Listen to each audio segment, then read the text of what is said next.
a la doctora Celia Tapia allí en línea para charlarnos acerca de esto como cada semana.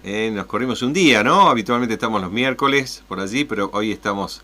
Ayer habíamos dicho que tuviste una mañana con mucho trabajo, algo muy agitada, así que bueno, ahora con un tiempito para charlar con todos nosotros. Buenos días, Celia, ¿qué tal? ¿Cómo estás? Hola, buenos días, ¿cómo están? Sí, disculpas que ayer no pude, pero bueno, una mañana bastante movida, que salió todo bien, así que... Bueno, eso ahí lo importante.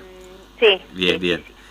Sí. Bueno, y hoy quería hablar un poquito de otras especies, distintas al perro y al gato. Sí, nos vamos de perritos y gatos, a ver. Sí, nos vamos a la granja. Bien. Hablar un poquito de lo que implica, lo que es la triquinosis y por qué es tan importante controlarla, ¿sí? Cómo podemos controlarlo, para tener en cuenta el problema del contagio de triquinosis y qué problemas nos puede traer. Bueno, sí. Tenemos que tener en cuenta que hay 3 especies que tenemos que contar, que son el cerdo, los roedores y el ser humano. O sea, esos tres huéspedes, claro, son los principales y los que nos pueden traer problemas a nosotros, ¿no? No son los únicos. Los huéspedes pueden ser también animales silvestres, como el puma, como el zorro, como el jabalí, ¿sí? ¿Qué es la triquinosis? Básicamente es una enfermedad que está producida por un parásito que se llama Trichinella spiralis. Spiralis es el más conocido, pero existen un montón de variedades, o sea, a medida que pasa el tiempo se van descubriendo más variedades y que tienen más o menos la misma forma de actuar, ¿no? Ajá. ¿Cuál es el problema de este parásito? Es que hace las larvas hacen quistes, especialmente en músculos, ¿sí? Ajá.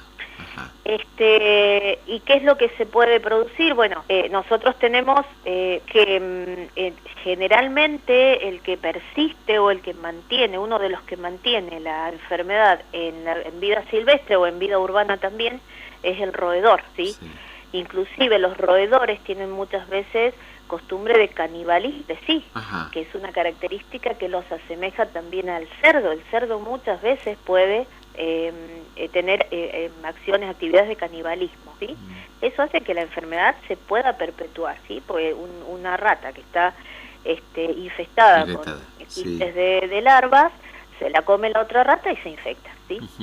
¿Qué es lo que pasa? Generalmente hay una mala costumbre de alimentar a los cerdos o tener el concepto de que los cerdos tienen que comer o se pueden comer basura, pueden comer desechos, ¿sí? Y muchas veces se mantiene esa alimentación en el cerdo. Esos desechos también a veces contienen carne, porque si son desechos de un restaurante, por ejemplo, ¿qué pasa? El restaurante se sacó la basura, a esa basura fueron las ratas, ahí se forma todo el ciclo, ¿no? Claro. Entonces, la alimentación de los cerdos con basura es errónea, y ahí es una de las formas de mantener esta enfermedad. Y después el hecho de que el cerdo también, afortunadamente se ha ido corrigiendo ese concepto, pero que el cerdo tiene que vivir en la basura o tiene que vivir en un lugar sucio. No, claro. Todo lo contrario, mientras más higiénico sea, mejor. Los productores, los productores porcinos lo van teniendo muy claro, pero en general todos nosotros tenemos esa especie de mito o lo que ha quedado allí, ¿no? Para todos, que el porcino, los chanchos comen cualquier cosa y de cualquier manera y viven en cualquier lado, ¿no? Sí, tal cual. Esa es la idea. Sí, y donde más se mantiene por ahí esta costumbre es en la producción más bien pequeña, o sea, porque el gran productor de porcinos por ahí y tiene todo un control de cenaza, pero el productor o el criador de cerdos los tiene en una chacra, en una granja, muchas veces mantiene esa costumbre. ¿Y qué es lo que pasa? Cuando, por ejemplo, faenan el animal, nosotros sabemos que sí o sí tenemos que hacerle un control de triquinosis. Eso siempre, claro. Sí o sí, a un animal faenado, ¿sí? Si ese animal da positivo a triquinosis, tiene que ser denunciado a SENASA, ¿sí? No podemos descartarlo nosotros, tiene que venir un ente que esté encargado de eso a llevarse y descartarlo de la forma que sea necesaria y que sea efectiva para eliminar ese foco de infección. Claro, porque se puede seguir propagando eso, si no hay una buena eliminación. Exactamente. Si no se lo elimina, muchas veces, hay muchos que, con esto que decíamos, que los cerdos son usan el canibalismo, sí, se lo comen. ¿Y qué pasa? Volvés a infectar a los cerdos que se lo comen. Entonces, hay obligatoriedad de denunciar el cerdo positivo y de que alguien se haga cargo de los restos de ese cerdo, porque ese cerdo no se puede comercializar de ninguna manera. ¿Por qué? Ni el cerdo ni sus derivados, ni todo lo que sea chacinado de ese cerdo, ¿sí? ¿Por qué? Porque esa infestación, esos quistes larvarios, también se contagian al ser humano. Entonces también nos pueden producir una enfermedad parasitaria a nosotros, que muchas veces es asintomática, otras veces tiene síntomas variados, como dolores musculares, fiebre, que ese es un tema donde tendría que hablar un médico de eso, ¿no? Pero sí, en general puede ser una enfermedad complicada, ¿sí? Entonces por eso es tan importante el control de la carne de cerdo que consumimos y de los chacinados que consumimos, ¿sí? Tienen que estar con la certificación de que han sido certificados por SENASA, que han sido aprobados por SENASA porque estaban libres de larvas. Y después, como prevención, digamos, manejar esto de manejar todo limpio, de no dejar de darles de comer a nuestros cerdos restos, basura, ya sea de restaurantes, ya sea de verdulerías, ya sea de carnicerías, porque usamos todo lo que sea resto y se los damos. Y después otra cosa importante que también tenemos que tener muy en cuenta, y que acá muchas veces se realiza esa actividad, en la casa de animales silvestres. O sea, jabalí lo tenemos que analizar. Claro, también, claro. ¿Sí?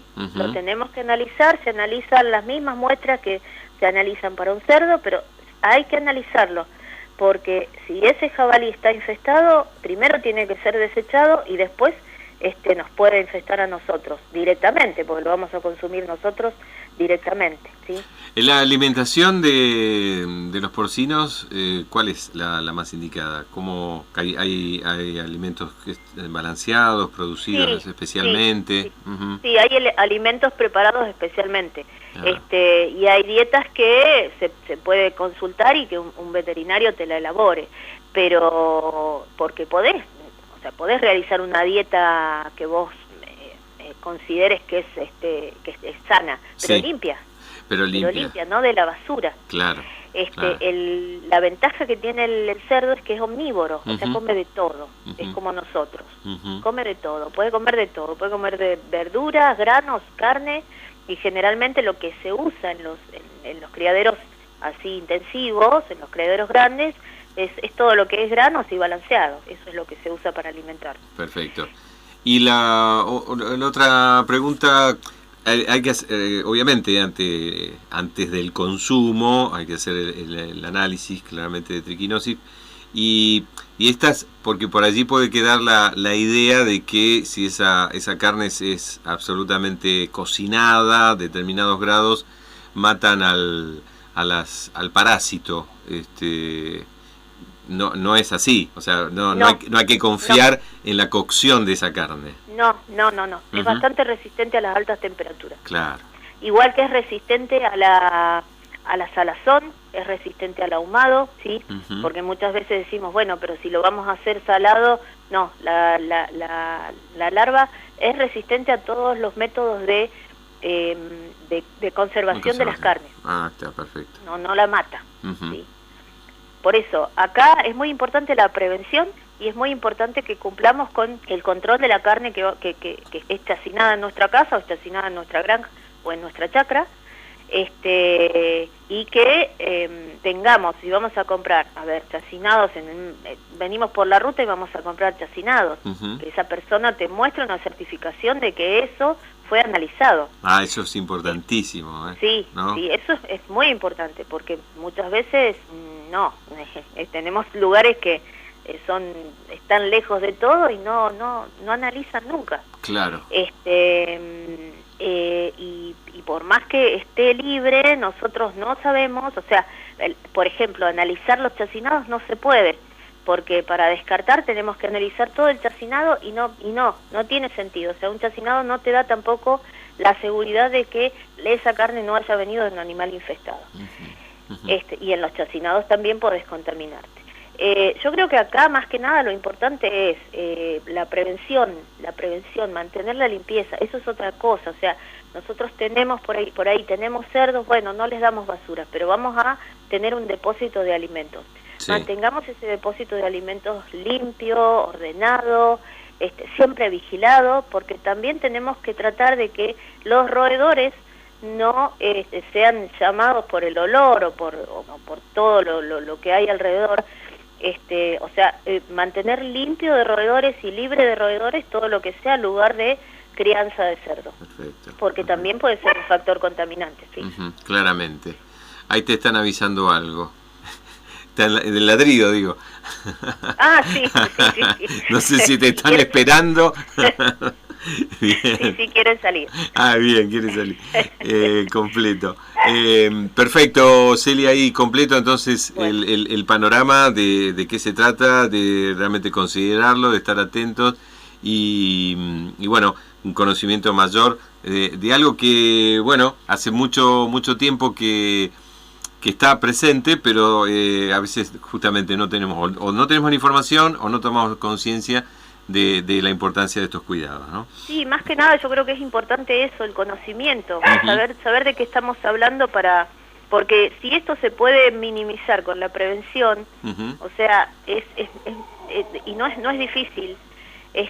Hay muchas enfermedades que se pueden minimizar con la prevención, pero tenemos que saber cómo prevenir y tenemos que saber de dónde vienen y cómo se contagian. Celia, te agradecemos mucho, como cada semana, te mandamos un abrazo y la semana que viene vamos a continuar, como siempre. Bueno, igual todo. Para ustedes. Muchas gracias. Buena semana. Gracias, igualmente. Bueno, con la doctora Celia Tapia allí, de Tienda de Mascotas, como cada semana con este informe y con toda la importancia de lo que destacó hoy.